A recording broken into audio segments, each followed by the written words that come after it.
সালামুন আলাইকুম। আজকের প্রসঙ্গ হচ্ছে কোরআনের সাথে প্রচলিত হাদিসের কোনো তুলনা হতে পারে। আবার অনেকেই মনে করেন যে আপনি যদি হাদিস অস্বীকার করেন তাহলে তো আপনার ঈমান নেই। তো হাদিসের সাথে ঈমানের কোনো সম্পর্ক আছে কি না? তাহলে যারা এটা বলেন তারা আসলে ঈমান এবং হাদিস সম্পর্কে অথবা কোরআন সম্পর্কে সঠিকভাবে জ্ঞান লাভ করতে পারেননি। তাদের সকলের উদ্দেশ্যে আজকের এই আলোচনা। সূরা আল বাকারা 2 নম্বর আয়াতে আল্লাহ তাআলা বলেন জালিকাল কিতাবুল লা রাইবা ফিহি। এটি সেই কিতাব। কেন সেই কিতাব? জালিকা বলো সেই কিতাব। কোন কিতাব? অর্থাৎ লোহে মাহফুজ যে কিতাব যে আছে, সেই মাস্টার প্ল্যান মাস্টার কিতাব যেটা, তারই কিয়দংশ মানুষের জন্য যা এহ জীবনে প্রয়োজন জন্ম থেকে মৃত্যু পর্যন্ত ততটুকুন সংকলিত কিতাব হলো আল কোরআন। এরপর বললেন জালিকাল কিতাব লা রাইবা ফিহি, লা রাইবা ফিহি, যার মধ্যে কোনো সন্দেহের অবতারণা নেই। এই রয়বুন, শাকুন মানে সন্দেহ, রয়বুন মানে সন্দেহ। কিন্তু রয়বুন কথাটা আসে সন্দেহের অবতারণা। মানুষের সন্দেহ হয় কোথা থেকে? যখন মানুষ কোনো জিনিস আগের থেকে মাথায় বা পূর্বের ধারণা না থাকে, মনের ধারণা না থাকে, ওইটার ভিতরে যদি নূতন করে কিছু দেওয়া হয় তাহলে মানুষ সন্দেহ হতে পারে এটা নূতন কেন। কিন্তু আগেই যদি মানুষের ধারণা দেয়া থাকে, তারপর যদি ওই কিতাবটাই আপনার কাছে আসে তাহলে আপনার কোনো সন্দেহ নেই। এটা হলো একটা কারণ। দ্বিতীয়ত, রয়বুন হবে না, ধারণা প্রসূতভাবে কোনো সন্দেহ হবে না যদি আল্লাহ তাআলা আপনাকে যে জ্ঞান দিয়েছে জন্মলগ্ন থেকে, যে জ্ঞানটা আল্লাহ তাআলা ফুঁকে দিয়েছেন, ইলহাম করেছেন, ওই জ্ঞানের সাথে এই কোরআনের জ্ঞানের কোনো বৈপরীত্য হবে না, পার্থক্য হবে না, ভিন্নতা হবে না। এই জন্য এটা সন্দেহ দাঁড়াবে না। তাহলে কোরআন যে ওহী প্রাপ্ত বাণী, সেটা এজন্যই প্রমাণ পাওয়া যায় যে আল্লাহ যে মানুষকে ওহী দিয়েছেন, অর্থাৎ এলেম দিয়েছেন, যে জ্ঞান দিয়েছেন জন্মলগ্নের থেকে, সেই জ্ঞানের থেকে এই কোরআনের সাথে যখন আপনি সম্পৃক্ত ঘটাবেন, পড়বেন, বুঝবেন, বোঝার চেষ্টা করবেন, তাহলে আপনার ভিতরে কোনো সন্দেহের দানা বাঁধবে না। আরেকটা বিষয় এখানে লক্ষ্য করি, কেন আমি বারবার মাথার দিকে খেয়াল করছি, ব্রেনটা তো এখানে দিয়েছে, অথচ আমাদের আলেমরা মনে করেন কলবটা এখানে। ভুল কথা, কলব এখানে না, সদর এখানে না, এই পুরোটা সদর এবং তার ভিতরে হলো কলব।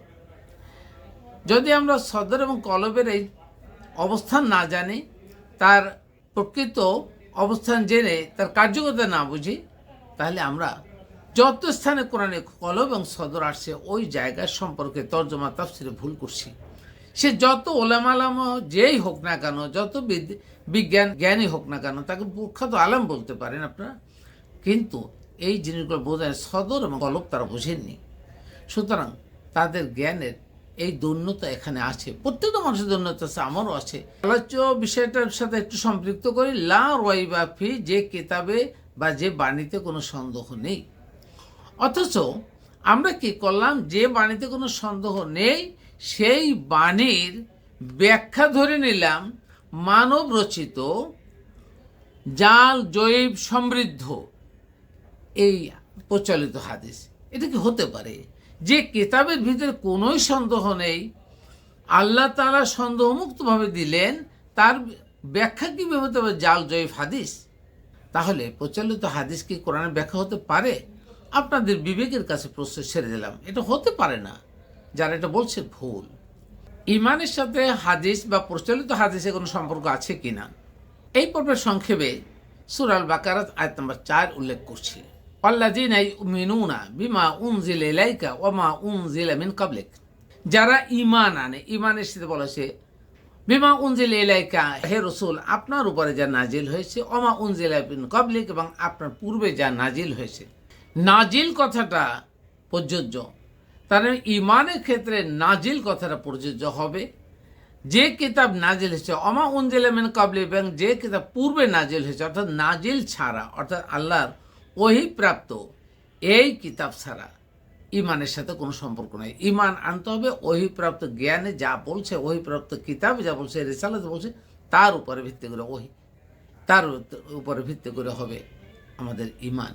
কিন্তু প্রচলিত হাদিস যেহেতু ওহী প্রাপ্ত না, অথবা কার উপরে ওহী প্রাপ্ত হয়ে নাজিল হয়নি, তারা বিভিন্ন জায়গায় সংকলন করে করছে, ওটা ওহী প্রাপ্ত না। রসুলের বাণী হুবহু আসছে কিনা এটাও সন্দেহ আছে। তা কোরআনের বাণী হতে পারে না, তা কোরআনের ব্যাখ্যা হতে পারে না। সুতরাং আমরা এটা বোঝার চেষ্টা করি। আমরা কারো প্রতিপক্ষে না, কারো বিরুদ্ধে তর্কে বিতর্কে জড়াতে চাই না। আপনার মাথায় যদি আগে থেকে কোরআন বিরোধী জ্ঞান ঢুকে থাকে, তাহলে আপনি কোরআনের ভাষাও যখন বুঝবেন তখন আপনাকে একটু সাংঘর্ষিক মনে হবে। এবং এই জন্যই আল্লাহ তাআলা বলছেন আল্লাহ ইউসিমুকা মিনান নাস, আল্লাহ আপনাকে মানুষের আক্রমণ থেকে রক্ষা করবেন। কেন বলছেন? কারণ মানুষের মধ্যে আগে কোরআন বিরোধী জ্ঞান ঢুকে থাকলে তার ভিতরে যখন রিসালাতের বাণী বা কোরআনের বাণী ঢুকবে তখন সে নিশ্চয়ই সংঘর্ষ ঘটাবে। আপনাদের সাথে সংঘর্ষ ঘটাবে, আমাদের সাথে সংঘর্ষ ঘটাতেই পারে। সুতরাং এখান থেকে আল্লাহ আমাদেরকে রক্ষা করবেন, এই প্রত্যয় রেখে দেই।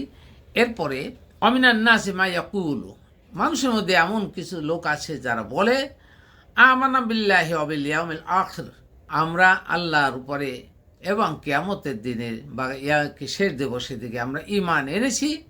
অমা হুম বিমুমিনুন, কিন্তু তারা মুমিন না। তাহলে এখানে বোঝা হলো যে আমরা বাহ্যিকভাবে অনেকেই আমরা নিজেদেরকে মুমিন দাবি করি, বলি মুসলিম দাবি করি, কিন্তু মূলত ওর মধ্যে অনেকেই আছেন যারা মুমিন না। তাহলে বাহ্যিক যে আমরা লেবাস বেশভূষা ধরি, জ্ঞান ধরি বাহ্যিকের আলোকে, এইটা কিন্তু ইমানের ক্ষেত্রে নয়। ইমানটা হবে জ্ঞানের সাথে সম্পর্ক, অর্থাৎ ইমান জ্ঞানের সাথে সম্পৃক্ত হবে এবং তারপর বিশ্বাস অর্জন করতে হবে, তাছাড়া ইমানদার হয় না। এরপরে যা বললেন ইউখাদিবুন আল্লাহ, কেন তারা ইমানদার হবে না সেটা রিপ্লাই আল্লাহ তাআলা বললেন। রিপ্লাইতে ইউখাদিবুন আল্লাহ ওয়াল্লাযিনা আমানু, তারা আল্লাহ এবং যারা ঈমান এনেছে সত্যিকার তাদের সাথে প্রতারণা করে। খাদিবুন, প্রতারণা করে। তা আমরা দেখছি আপনার বাহ্যিকভাবে অনেক দেখা যায় যাদেরকে আমরা ঈমানদার মনে করি, মুমিন মনে করি, মুসলিম মনে করি, তারা অন্য লোকের সাথে প্রতারণা করছেন। তাহলে তারা ঈমানদার হচ্ছেন কীভাবে? তাহলে এখানে আরেকটা সূত্র বের হয়ে আসলো, যে সমস্ত মানুষ যারা সত্যিকার মুমিন এবং যারা মুসলিম এবং আল্লাহর সাথে প্রতারণা করে, প্রতারণার অনেক রূপ আছে, সেটা আমরা বলেও পড়তে পারি, পাকার প্রশ্ন হলে বলবো। কিন্তু যারা প্রতারণা করে তারা আসলে মুমিন হতে পারে না। এছাড়া ইয়াখদাউনা ইল্লা আনফুসিহিম ওয়া মা ইয়াশউরুন, প্রকৃতপক্ষে তারা নিজেরাই নিজের নফসের উপর প্রতারণা করছে। অর্থাৎ যারা ইমানদার ব্যক্তিকে প্রতারণা করার চেষ্টা করছে, আল্লাহকে প্রতারণা করার চেষ্টা করছে, তারা মূলত নিজের নফসের উপরে প্রতারণা করছে, অথচ তারা সেটা বুঝতে পারছে না। তারা আকল দিয়ে বিবেচনা করে না, তারা বিবেক দিয়ে দেখে না, তারা অবিবেচক এবং নির্বোধ, তারা আসলে বুঝতে পারছেন না। এখানে আল্লাহ তাদের জন্য একটি শাস্তির পূর্বাভাস দিয়ে দিলেন পরবর্তী আয়াতে। সেখানে বলা হলো যে ফি কুলুবিহিম মারাদুন ফাযাদাহুমুল্লাহু মারাদা, তাদের কুলবে, কলব অর্থাৎ তাদের এই যে অন্তঃকরণে, জ্ঞানে অথবা মনে, কুলুবিহিম মারাদুন কি আছে? ব্যাধি আছে। ব্যাধিটা কি? ব্যাধিটা মানে আমরা গায়ে ব্যথা বলে ব্যাধি তা নয়। এই ব্যাধিটা একরকম বড় হয়ে মনের ভিতরে পচন ধরা, অর্থাৎ কোরআন ভিন্ন অন্য জ্ঞানে ভরপুর হওয়া। ফাযাদাহুমুল্লাহু মারাদা, তাদের সেই ব্যাধিটা আরও বাড়িয়ে দিচ্ছেন আল্লাহ তাআলা। অর্থাৎ কোরআন বিরোধী জ্ঞানে যারা ভরপুর, সেই জ্ঞানের উপর ভর করে আরও বেশি তা বেড়ে যাচ্ছে। এই যে বেড়ে যাচ্ছে, আল্লাহ বাড়িয়ে দিচ্ছেন যে সে তা নয়, সে নিজের জন্যই নিজে বাড়িয়ে নিচ্ছে। অর্থাৎ সে কোরআনের জ্ঞানটাকে স্থির না করে কোরআন ভিন্ন জ্ঞান মাথার ভিতরে স্থির করেছেন। আবার অন্য জায়গায় যেমন আল্লাহ তাআলা বলেছেন একই কথা, একটু বোঝার পার্থক্য আছে। সেটা হলো যে ওয়াজালু রিসা আলাল্লাযিনা লা ইয়াকিলুন, যে সমস্ত লোক যারা আকলকে ব্যবহার করে না, ভুল তথ্য তার উপরে জমা হতে থাকে, তার উপরে ভর করে আস্তে আস্তে স্তরটাকে বাড়িয়ে ফেলে। ঠিক তেমনি ফাযাদাহুমুল্লাহু মারাদা, আল্লাহ যে তাকে ব্যাধিতে বাড়াই দিচ্ছেন, জিনিসটা আল্লাহ বাড়াচ্ছেন না। সে তার নিজের নফসের সাথে জ্ঞানটাকে সম্পৃক্ত করছে না। কোরআনের জ্ঞানটাকে সম্পৃক্ত না করতে পারলে তখনই তার উপরে আস্তে ভুলের রাস্তা বা ভুলের স্তূপ বাড়িয়ে যায়।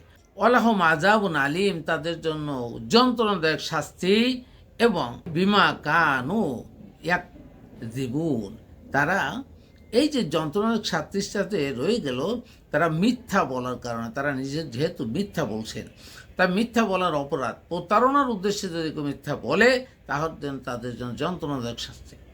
দেখ, আমরা এখানে শুধু এই কথাগুলো বলছি যে দেখুন, আমরা অনেকেই ভুল করি, কোরআনকে অবজ্ঞা করি, কোরআন বুঝতে পারি না, কোরআন পড়ি না, বোঝার চেষ্টাও করি না, কিন্তু আমরা প্রচলিত হাদিসের ব্যবহার করি, অথবা আমরা কেউ হাদিসও দেখি নাই, শুনিও নাই, কিন্তু মৌলভী সাহেব বলছে এই হাদিস না পড়লে, হাদিসে এটা বলছে, হাদিসে এটা বলছে, হাদিসে এটা বলছে। মৌলভী সাহেব বলেন না যে কোরআনের আয়াতে এইটা বুঝাতে চেয়েছেন। তাই তারা মানুষকে নিজেরাও পথভ্রষ্ট হচ্ছে, সাধারণ মানুষকে পথভ্রষ্ট করছেন। সুতরাং সকল আলেম সমাজকে একটু বিনীত অনুরোধ জানাচ্ছি, আপনারা যারা কোরআন সাথে সম্পৃক্ত না করে যারা বলেন নবী করিম সাল্লাল্লাহু আলাইহি ওয়াসাল্লাম এটা বলেছেন, নবী করিম সাল্লাল্লাহু আলাইহি ওয়াসাল্লাম এটা বলেছেন, এই কথাগুলো না বলে বলুন যে আল্লাহ কোরআনে এই আয়াত দ্বারা এই জিনিসটা বুঝাতে চেয়েছেন, এইটা বুঝাতে চেয়েছেন। আজকে এই নবীর নামে মিথ্যাচরকে নবীকে অপদস্থ করছেন, নবীকে সম্মান করছেন, সেটা না করে কোরআনের দিকে আসুন, ফিরে আসুন। কোরআনের কথা বলে মানে আপনি রসুলের রেসালাত পালন করলেন, আপনি আপনার রসুলের রেসালাত পালন করলেন, তার মানে কিয়ামত পর্যন্ত এই ধারাবাহিকতা চলতে থাকলে রসুলের সম্মান বাড়বে, অসম্মান হবে না।